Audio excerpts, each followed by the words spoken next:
three-pointer.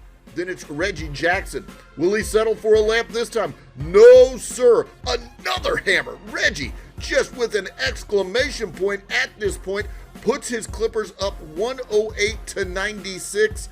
And you can see the bench fired up after that one. Paul George pulls up down 3-1 in the Western Conference Finals. Patrick Beverley starts us off with the steal and then it's Paul George stopping and hitting the three-pointer. You're in that building, and man, we know that it is live, and they were ready to celebrate. This Clipper team, though, wasn't going to let that happen tonight.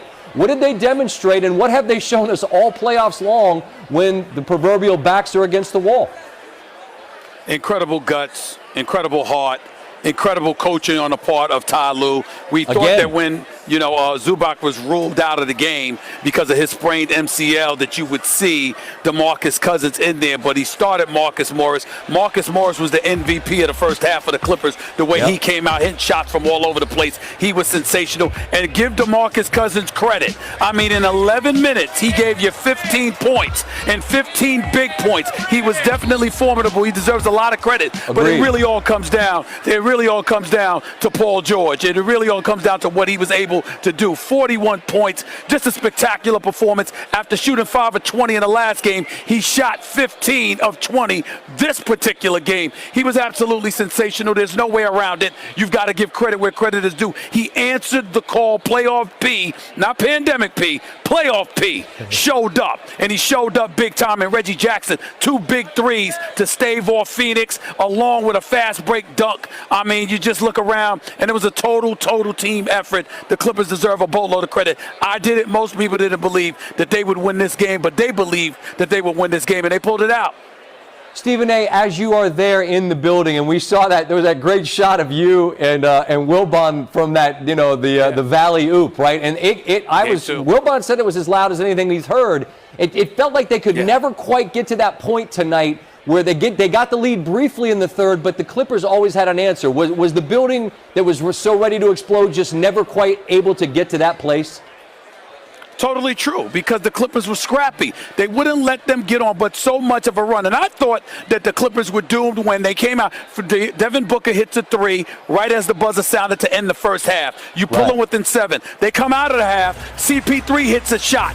And then also minutes later, he hit the shot that put him up 62-61. So when I saw that, I said, oh, Lord, here he comes. This is CP3. This is destiny that we're sensing here. But he gave you 35 minutes. For some reason, I think there's something wrong with that ankle of Cameron Payne still, because when you consider the way that he performed in game 2 with CP3 out, playing 37 minutes, 29 points, 9 assists, not a single turnover in 36 minutes. Then he hurts himself after 4 minutes in game 3. He hasn't looked the same since, hasn't been getting that minutes, and I think that's hurt this team because of the activity that they got coming off the bench. It's really only Cameron Johnson, who hits shots when he's in the game, but for some inexplicable reason isn't shooting enough. Hit 5 or 6 shots tonight. But in the end, Devin Booker, 9 of 22 shooting, had 31 points, but the accuracy still isn't there, 40%. CP3 still hasn't found his groove. He missed all 6 of his 3-point shots, and this team is